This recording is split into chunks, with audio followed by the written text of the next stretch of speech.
Well, Johnny, the Angels are bad, and we think that's a good thing, and we'll tell everyone why. The draft happened on Sunday, and we'll share the details about the Angels' number 1 pick, Zach Neto, and we'll share some Angel news on Trout and Ohtani and some guy named Phil Gosselin. You're Locked On with Mike and Jon, and this is Locked On Angels. You are Locked On Angels, your daily Los Angeles Angels podcast. Part of the Locked On Podcast Network, your team every day.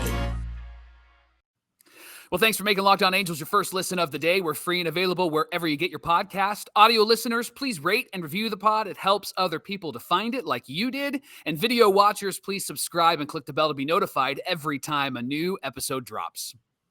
Hey, thanks for joining us for this edition of Locked On Angels. You've got the Frisch Brothers, a.k.a. the Super Halo Bros with you. My name is Jon, and that's my brother Mike. And my name is Mike, and that's my brother Jon. And I don't care what the Verlanders say. I think you and I are the best brother duo in baseball, Mike. Amen. Preach on. Let's go. Listen, I know Justin's in the All-Star Game, but that's okay. I still admire you as the older brother. I am in the brother Hall of Fame, Jon. You know that I am.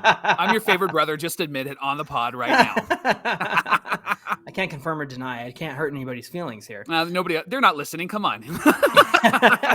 Well, speaking of the All-Star Game, I'm going today. I'm very excited. I'm heading out there with my friend Julio from the Town Tailgate podcast. And we're excited to go, but I'll have plenty of stuff to report from the game. So keep up with us at Super Halo Bros and Locked On Angels on Twitter and Super Halo Bros on Instagram. And but we do have some news about the Angels regarding the All-Star Game. Number one is that Ohtani said he's not going to pitch in the All-Star Game. He was selected as a pitcher by MLB. He wants to be ready for his start in Atlanta because the second half starts on Friday, and we got to come out swinging, Michael. Now, where does that leave us as Angels fans? How do we feel about that? What do you think? I like it. I'm happy about it because it shows that Shohei has his priorities straight. Like he wants this team to be good.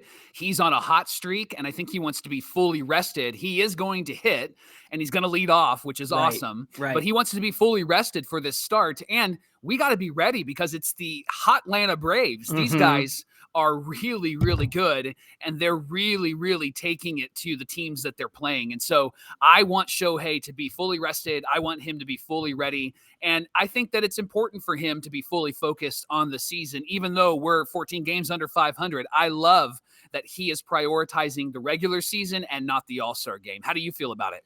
I'm fine with it, honestly. I mean, it's great that he's still going to hit, and I hope he takes Kershaw deep in the first pitch of the game because that would be pretty cool. And then we'll say, where was that when Kershaw pitched last week? I know, no kidding, right? When Mr. Perfect Game almost. Yeah, I'm happy about it for all the same reasons you said. I mean, it is a bummer that it won't work out schedule-wise, but we've seen what he can do. We've seen him in last year's game. I think doing the derby and pitching and hitting and going through all of that in the span of 2 days. And all the media attention. I mean, he was the star of the show last season and rightfully so. And I think he still is the star of the show. He's Sho-Time. Absolutely. But just, he did so much last season. And I'm sure that was a learning experience. I know that he knows his limits. He knows his body best. He knows his routine. So I think Shohei making this decision, agreed, is great for Angel fans because he wants to keep up the streak that matters. And that's his win streak on the mound. So I'm excited that he made this decision. Well, and going into the All-Star break last year, he had 34 home runs, Jon. And so he was really on a hot streak. And so him doing all the things that he did last year was awesome. And we got a taste of it. And if you missed it, sucks for you, right? Like I want him to be ready for this second half. And I think that he's going to have a big second half. I think that he could really replicate his first half of last season in the second half. And we're going to need him to do that if the Angels are going to be in contention and be competitive for the next 70 games. Yeah, now we also have news. I mean, we knew that Mike Trout wasn't going to play the All-Star game, but he was put on the IL, and that was retroactive. So he is eligible to come off on Saturday. So he won't be in the game on Friday, but now it's rib inflammation. So at first it was back spasms. Now it's rib inflammation. Sounds like something about his swing has been hurting him. And I'm sure if he's been playing through the pain, I mean, gosh, okay, here's my thought. Swinging and missing at all of those fastballs makes sense now. Because if you're in pain, it totally reduces your bat swing and the speed of your bat swing. And I think that might have been what Trout was going through. So to me, that says he's a gamer. I think he Sure. tried to stay in the game as much as he could, and finally spoke up when it was just too much, and knew it wasn't getting better. Because sometimes you have to play through stuff. Sometimes you have to play through those injuries and try to help the team out. But it was good of him to kind of admit finally, I think I need to sit this one out. And so for me, him not playing the All-Star game, I think when you think about the optics, it would have been bad. I think so. If he had played the game, right? Yeah. Because he missed the last 4 or 5 games with the Halos, and then all of a sudden he's better to play the All-Star game. I mean, theoretically it could have happened, but it just sounds like he's got some injuries that are stacking up like Tetris pieces on there. And so I just think that it's good for him to sit this one out. Yeah, I mean, he's going to get, a few days off, even including the days that he already had off. But just take it easy is really what I would hope that he would do this week. And we have talked about Trout, and we have come at Trout pretty hard. But the thing that I find interesting is that there are fans who are like, let's just get rid of him. He's passed, he's washed up, he's all this, right? Like, who would have thought that would have been the narrative just a couple of years ago with Mike Trout? And I think really it's just a combination of everything that has fallen apart with the Halos this year. I think when Jeff Fletcher said it on our show yesterday, he said it best, like, everything's gone wrong, right? And this might be one of those things where it was back spasms for Mike, but then he got checked out. And so the designation is rib inflammation. Like, his core is really sore. I didn't mean to rhyme there, but his core is really sore. And that's the thing about hitting, right? Like, you have to have a solid core in order to really be successful. We saw that with Albert Pujols a few years ago, and even with Anthony Rendon and his hip issue. When your core is not solid, it really affects everything that you do. And then when you start to heal, you actually have to relearn, and your muscles have to be retaught how to swing and how to do a lot of the things you were doing before, and then you can get right. And so I think this is good for Trout to heal, have some fun at the All-Star game, see some friends, and then get back with us on Saturday and be healthy. And I hope he's healthy for the rest of the year. Me too. One thing that he did say is that he's going to participate in the World Baseball Classic. He's going to be the captain of Team USA. So I think he feels bad for missing the All-Star game. So he's making it up to all of us with it. But you know what? For me, I'm very interested in this because it'll be great to see Mike Trout play on such a big stage like that. Yeah. And I know that the Olympics did bring back baseball, but the whole reason we have the WBC is because the Olympic baseball was gone. It was gone for a while. Yeah. Like 15, 20 years or something. Yeah. So I think it's really cool that he's going to be the captain of Team USA. And I love watching the World Baseball Classic. It's one of my favorite things. What do you think? I've never really gotten into the World Baseball Classic, and I think it's because the stars for at least the USA team haven't been there. I think it was Todd Frazier was like the most well-known name on the team the last time we did this. And so, and of course, Mike Scioscia, I think he managed the last World Baseball Classic, or he's managed at least one of the World Baseball Classics, right? He managed the Olympic team. I know that. Was the Olympic team? Yeah. That's how much I've paid attention. I haven't really paid attention. And so having Mike Trout there, I think, is really, really key for people to get eyes on the product. And maybe this is the thing that actually kind of unwraps Mike Trout for America and allows America to buy into, hey, you know what? Trout's kind of Jeter-esque. Trout's kind of like that guy that we really like. He's fun to watch. And here's the thing that I have really been interested in. On the plane ride to Hawaii, I went to Hawaii. Did I tell you that? Throw that in our faces. On the plane ride to Hawaii, I watched The Last Dance with Michael Jordan and the Chicago Bulls from the 90s. And it was interesting, the comparisons between Michael and Trout. They didn't make it, but I did in my mind. Michael had to really fight to get to the playoffs. And the narrative around him before he actually won was that that Mike is somebody that is going to win scoring titles and he's going to be great on the court, but he's never going to win the big one. And it took him about 7 years to get there. And there was something in me that said, I wonder if that might be the narrative for Mike Trout moving forward, is that he's the guy that can win all the awards, but can never win the big one. And I think that what's going to change for him is that America starts to acknowledge how good he really is. And maybe the WBC is that thing. And for the Angels to actually get some really good pieces around him. We'll have a conversation about that tomorrow on Locked on Angels. But this is something that I was really stirred in my heart as I was flying for 6 hours to Hawaii.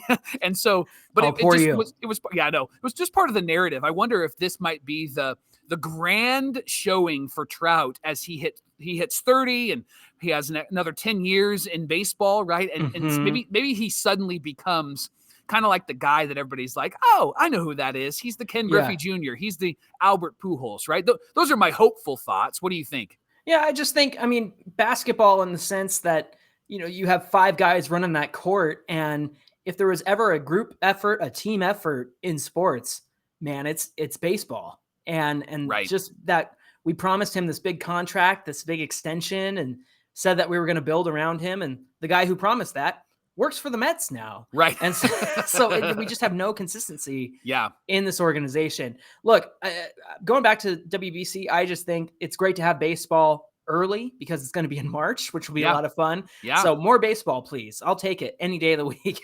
Heck yeah. And one final note, the Goose is back. Goose That's right. is back on the team. Phil Gosselin's on the team. And here's the thing. It's a bad season when you get excited about Phil Gosselin coming back on your team. Hey, you know what, though? At least he's not going to swing and miss all the time. He can actually make contact. So, yeah, he'll provide some actual contact, bat-to-ball contact for this team for a change.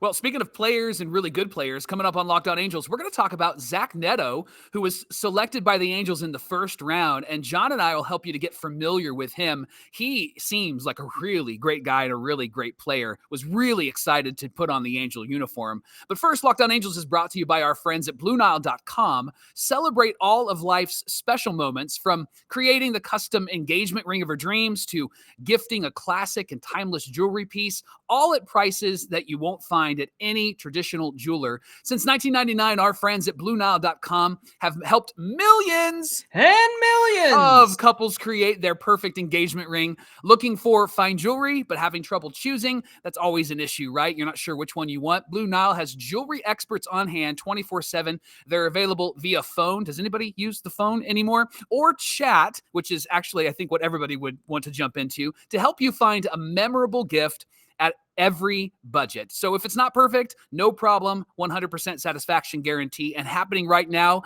is Blue Nile's anniversary sale. You can save up to 40% on classic fine jewelry pieces and 25% on engagement ring settings.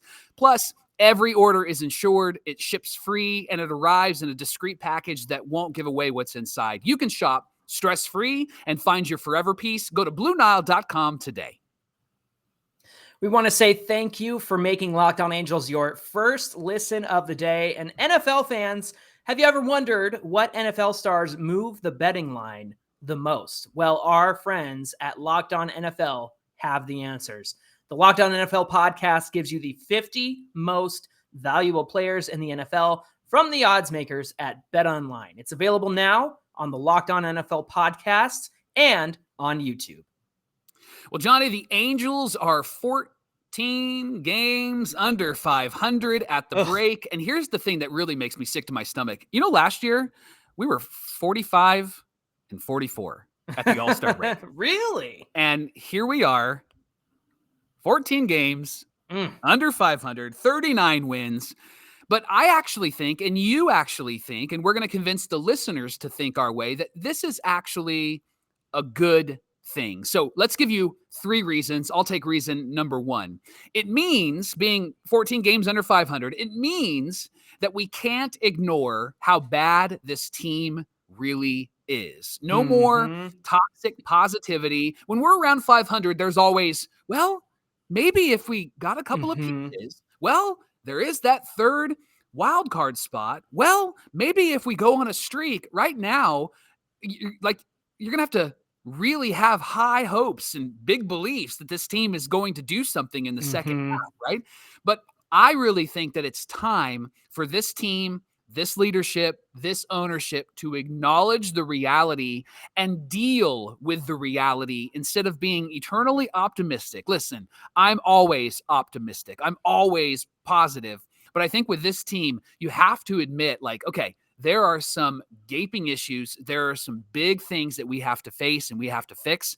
And I think being where they're at right now at the All-Star break, it gives them permission to go, yeah, it sucks. And we're going to now make decisions to improve this team and not just tweak it so we can make the playoffs, but improve this team so that we can actually be a good team and go far in the playoffs. So that's reason number one. We can't ignore how bad this team really is. Reason number two, Michael, this team is the result of putting Band-Aids on broken arms. No, that's not the name of a emo album from the mid-2000s. A Dashboard Confessional. That is the current state of the Angels. But they do make me emo. The Angels make me emo. Gonna put Band-Aids on broken arms. Sorry. Putting Band-Aids on broken arms. Listen, we grab whoever we can. Yep. And we try to make them work with Trout and Ohtani. And I understand you want to build around those two guys because they are the centerpieces of the Halos. But when you have Anthony Rendon go down to injury, Jonathan VR is not Anthony Rendon. Right. You should have made a trade. You should have made a move. You have to fix that hole in the infield. As great as Andrew Velazquez is on defense, there's no reason he should have as many at-bats as he does this season. And when David Fletcher was injured, they went with a combo of Velazquez, Wade, Rengifo, some sort of combination of that. And that's fine because you bring up some guys from AAA like Rengifo, and he's having a great season, actually, which is a pleasant surprise. But at the end of the day, you can't put duct tape over your sinking ship and the holes that are filling up your boat with water. Yep. And this hasn't worked. And I can't think of any other teams in the past where filling holes like that has worked. And so there's not a proven method of success unless it's drafting well and developing well and making a trade for the missing piece that you need. Not a DFA'd guy from the Cubs, who the Cubs are not great. And if the Cubs don't want VR, then why would we need VR? Right. And the other thing is, too, I understand that it is a good opportunity for guys like McKinnon and Stefanik to come up and see what they can do. Yep. But this is their first taste of the show. And if you were serious about getting somewhere, I don't think those are the guys that should be here at the moment. And correct. Now that the season is where it is, I think that they'll be big-time players down the road. I think Stefanik is really proven something here at the major league level. And I really like David McKinnon, but those guys can't be your solutions. They're your supplemental pieces. And all of that to say, this is the continuation of putting Band-Aids on broken arms. I'm going to write the emo album because these Angels make me very, very sad. I'm going to go put my eye black on. Yes, I'm going to flat iron my hair. Yeah. Get some bangs. I can't do that. Okay. Reason number 3 is this actually, it gives Perry Minasian full permission to build this team in his image. Mm-hmm. He can get his coaches. He can get his manager. He can get his scouts.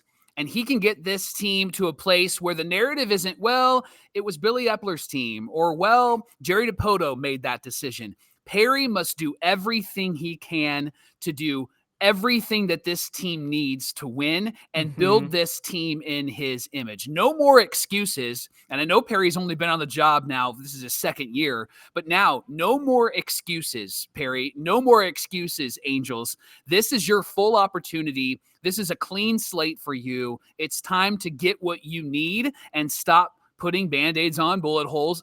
Stop doing those things that really don't help this team. You have full permission now, Perry, to build this team in your image. Until he's let go after 2 years of doing it his way, and then the next GM will inherit his Perry stuff. No, let's not do that. Let's not. You shut your mouth. I'm with you. I think this does give Perry his full opportunity, and he deserves it. Yep. Because I think he's a really smart guy, and I like where he's come from. He's been around really smart people. And I understand that he's kind of limited in the moves that he can make. But with Joe Maddon gone, the way the coaching staff is going right now, I just think that he's going to be able to clean house and have Perry Minasian's team next season. John, the greatest sponsor of Locked On Angels are our friends at Built Bar. And here's why. Because they bribe us. They send us Built Bars all of the time, and we are so thankful for that. And if you haven't tried a Built Bar, now's the time to try it because they have created the Coconut Brownie Chunk Puff. Say that 5 times fast, right? And so it is deliciously chewy. It's a marshmallow covered in 100% real chocolate. And the best part is they actually taste good and they're good for you. Now, John and I have eaten Built Bars, Puffs, and the bars. They are actually good. We're not paid to say that. They are actually very good. They're a low-calorie, low-sugar, high-protein puff. The coconut brownie chunk puff is here for just a limited time, so go to Built.com right now to pick one up. All bars are created with collagen protein, which actually is really beneficial for your body. You can absorb protein efficiently, and it has a ton of health benefits. So eat something that tastes good and is actually good for you. This delicious coconut-rich, sweet brownie, creamy, marshmallowy puff is here, and it's here for a limited time. So go to Built.com right now. Maybe order a box. That way you can get a whole collection of different bars, plus the chocolate, the coconut, brownie, chunk, Built Puff. Again, that's fun to say. You're talking about the mix box, right? The mix box is great. Oh, yeah, it's super good. fantastic. And then you have a variety, and then if your kid steals one, it's not a big deal, and you can still have one. Speaking for personal experience. And when you go, actually use the promo code LOCK15, and you can get 15% off of your order. Go to Built.com today. Mike, last week while you were in Hawaii, I was in Hawaii. I don't know if you knew. Yeah, I don't know if I wasn't aware. And somebody on YouTube noticed my tan. Thank you. That's right. That's because I have a huge forehead. It's not hard to notice. Well, last week when you were gone, we did a show about who the Angels could potentially pick at number 13 as their first pick of the draft. Yeah, it was and good stuff. I did some research, looked up what the experts were saying. They all said pitchers. I know. Yeah, they did. And we did not take a pitcher, but it was a welcome surprise, right? Yes. The Angels selected Zach Neto from Campbell University. He was the number 13 overall pick. He's ranked as the number 17th draft prospect by MLB Pipeline. But there were some people saying he could have easily gone top 5, top 10, something like that. Yeah, they really like him. They really like him, and I really like this move too, because I really think that getting somebody for the infield for the future is a very wise move on the Angels' part. And this goes back to Perry Minasian and the selections that him and his team are making. But here's his grades. He's got a 60 hit. He's got a 50 power, 50 run, 55 arm, a 50 grade field, and overall a 55 scouting grade. So those are some pretty good numbers there. He barely played during the 2020 season before he won the Big South Conference Player of the Year honors the next 2 years. Get these stats right here. He batted .403, 500, and .751 is his slash line. Wow. In 3 seasons, and he really proved himself with wood bats. I noticed that you see a lot of these videos of these prospects and you hear "Pink," and you got to think about, well, once they get to the majors and play in the minors, it's all wood bats. So right. It was great that he had some success, and he played against some really tough competition in the Cape Cod League last summer. He's not only one of the better hitters in the college class, but he could also have at least average tools across the board. And some people just kind of here and there on Twitter, I just noticed some comments, and people really liked the move, and they really said that he's got a great upside to him. So we're very excited about this pick. Tell me more about Neto. I watched a video on Twitter last night because, of course, it was blowing up. Angels Twitter was awesome. And Neto actually has an unconventional setup. I don't know if you saw how he hits, but man, that boy has a leg kick. Like, he is the Karate Kid when he gets sweet up chin there. music. I mean, this guy, that leg kick reminds me a bit of Trout when he first came up, and it includes a pause and an uphill right-handed swing. But here's the thing that's really important and is so important for the Angels, which might help him to get through the minor leagues quickly. He has exceptional hand-eye coordination to make all of this work. He looks to drive balls in the air, and he does have a pull side, but he's consistent in his contact despite his approach. So he can hit to all fields. Scouts say that he has at least solid bat speed and consistently gets into a good position to do damage, which we've seen this year. The Angels have not been good at that. And so this bat might actually, can he come up right now? Can we just slot him in right now? Right? Please. And here's another quick note from scouts on Neto. he has average speed, but running the bases, he's very aggressive. And so he may not steal a lot of bases, but he is going to go first to third. And he's got quick hands and quick feet and instincts. And that's the thing that's really important for some of these young guys. You can teach skill. You can't teach will, right? Right. You can teach skill. You can't teach will. And he's got will. He's got instincts that I think will help him to be above average defender at shortstop, and his range actually might be better, according to scouts, at second base as he rises through the levels. And so that's a really key indication of where he might play. He's going to be short. He might be second base. John, talk a bit about his arm, because there's new stats about like how fast people are throwing now from shortstop to first base. Well, I think that's all because of O'Neal Cruz with the Pirates. That guy got a cannon over there at short. Yeah. Listen, the arm is not an issue because Zach Neto has actually pitched in relief in previous years. He's not going to be an official two-way player for the Halos, but he has hit 93 miles an hour as a reliever for the Fighting Camels. And he started games at all four. I know, right? He started games at all four infield positions last season. So he can play all over the field. But like you said, primarily a shortstop. And usually as these guys get into the system and kind of figure things out, sometimes shortstops will end up as a second baseman. But one thing that I did see, and I have no way of proving this, but it was encouraging. He's got the Cuban Miami swagger. He mentioned he likes to bring a lot of swagger to the field. He described himself as swaggy. Yeah. I got some A-Rod vibes there, dude. Like, okay. I could see him being obviously pre-steroids A-Rod, but who was very good. He was very good. Yeah, didn't need steroids at all. And so I would be hopeful. Like, that seems like a good ceiling. Like, that's the goal. Be a new A-Rod, right? I would love to see Zach Neto become somebody that we can really count on in the next few years. I'm very excited to see his development. If we'd like to, we can get into more of some of the picks that we made over the next few episodes, just because I think there's a lot of interesting names and potential there. So maybe that's something we can continue to dive into here. But yeah, Zach Neto, by all accounts, a great number one pick. It surprised a lot of people because it wasn't a pitcher, but pretty much every projection had the Angels taking a pitcher because of last year. But at the same time, you got to go for the best player who's available, and the best player for the Angels was Zach Neto. If you want a breakdown on Zach Neto and any other player that the Angels drafted, you got to check out the Locked On MLB Prospect Show. Yes. Lindsey Crosby was on his show for like, I think 49,000 hours as he was watching the draft. And he's just got information on these guys that nobody else has. So thanks for making Locked On Angels your first listen. You should make the Locked On MLB Prospect Show your second listen.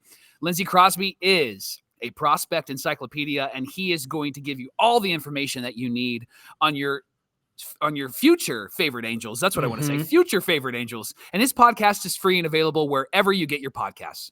Hey, keep up with Locked On Angels on Twitter at Locked On Angels. And then you can connect with Mike and I at Super Halo Bros on Twitter and Instagram. I'm headed to the All-Star Game in just a few hours here, so I'm very excited. But Mike, what do we have on deck for tomorrow's show? Well, quick note, if you want John's unfiltered thoughts, follow Super Halo Bros. If you want John's professional thoughts, follow Locked On Angels. If you want a mix of both, then you can follow both. Tomorrow, Locked On Angels, it's obvious that we're sellers, right? So who are we going to sell? John and I will tell you tomorrow on Locked On Angels. All right. Usually I say I'm looking forward to that conversation, but this time it hurts too much. But yeah, have a Built Bar, you'll be fine. That's right. I do hope that you'll join us again tomorrow for more Locked On Angels. Until then, my name is John, and that's my brother Mike. And my name is Mike, and that's my brother John. And we will see you right back here tomorrow for more Locked On Angels.